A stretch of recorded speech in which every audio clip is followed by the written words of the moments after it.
2 பேர். ஒருத்தர் காமெடி நடிகர் ஆயிட்டார், இன்னொருத்தர் ஹீரோ ஆயிட்டார். 2 பேரும் ஒன்றா ஃப்ரெண்டாக இருந்து வந்தவங்க. ஹீரோ ஆனவர் எப்போ பார்த்தாலும் காமெடி பார்த்து நீ காமெடி தான்டா காமெடி தான் திட்டி திட்டி திட்டி இவருக்கு ஈகோ வந்து இனிமேல் நான் காமெடி படத்தில் நடிக்க மாட்டேன் நீ ஹீரோன்னு சொல்லி ஊற்றிக்கிட்டார். இவருக்கு என்ன வருதோ இவரு பண்ணணும், அவருக்கு என்ன வருதோ அவரு பண்ணணும். புரிஞ்சுங்க என்ன சொல்ல? புரிஞ்சுங்களா? அவ்வளோதாங்க. இவருக்கு இது வருது, அவருக்கு வரல இல்லை. அப்போ இது பண்ணிட்டு போக வேண்டியது தானே. நான் சொல்றது புரிஞ்சுங்களா? நமக்கு எது வருதோ அதை பண்ணணுங்க. அடுத்தவங்களை பார்த்து பொறாமப்படக்கூடாது, அடுத்தவங்களுக்கான மாறக்கூடாதுங்கிறாங்க. 2 நடிகர்கள் இருப்பாங்க. ஒருத்தர் அரசியலுக்கு வந்துடுவார், நானும் வரேன்னு போனால் ஊற்றிக்குங்கிறாங்க. அவருக்கு திறமை இருக்கும், இவருக்கு திறமை இருக்காது. நீங்கள் புரிஞ்சிக்க வேண்டியது, எதிர் வீட்டுக்காரங்க கார் வாங்கிட்டாங்க இருக்காங்க, வாங்காதீங்க. உங்களுக்கு வேண்டாம் வாங்குங்க, இதான் கான்செப்டுங்க. அப்போ நாம் முதலாளி ஆவதற்கு தகுதினா அப்ப நீங்க என்ன பண்ணணும்? பிசினஸ் பண்ணணும்.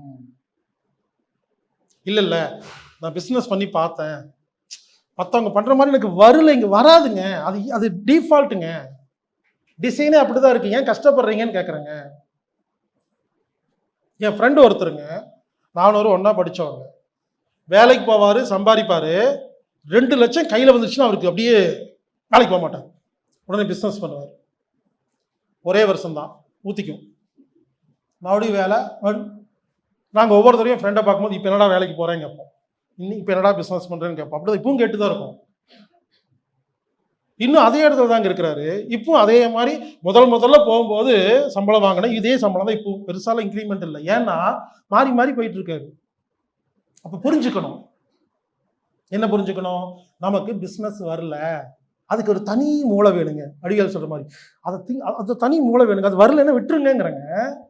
அப்போ நீங்கள் என்ன பண்ணணும்? நீங்கள் ஒரு இடத்துல வேலைக்கு போய் அந்த ரெடி பண்ணி அந்த அதே வேலையில் பெரிய பெரிய கம்பெனிக்கு போகலாம்.